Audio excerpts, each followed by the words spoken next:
জার্মানির chancellor Friedrich মির্চ বলেছেন, ইরানের সঙ্গে চলমান যুদ্ধে যুক্তরাষ্ট্র অপমানিত হচ্ছে। তিনি সতর্ক করে আরও বলেন, যুদ্ধে তেহরান সুবিধাজনক অবস্থানে চলে এসেছে। এ কারণে সংঘাত থেকে বেরিয়ে আসার কোনো সুস্পষ্ট পথ ওয়াশিংটনের হাতে নেই।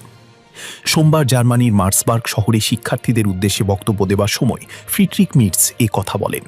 তার মতে, বর্তমান পরিস্থিতি যুক্তরাষ্ট্রকে একটি গভীর কৌশলগত সমস্যায় ফেলে দিয়েছে। এ সময় তিনি যুক্তরাষ্ট্রের অতীতের ব্যর্থ সামরিক অভিযানগুলোর উদাহরণ টেনে আনেন। জার্মানির চ্যান্সেলর বলেন, এ ধরনের সংঘাতের সমস্যা হলো এতে শুধু জড়িয়ে পড়াটাই শেষ কথা নয়, এখান থেকে আবার বেরিয়েও আসতে হয়।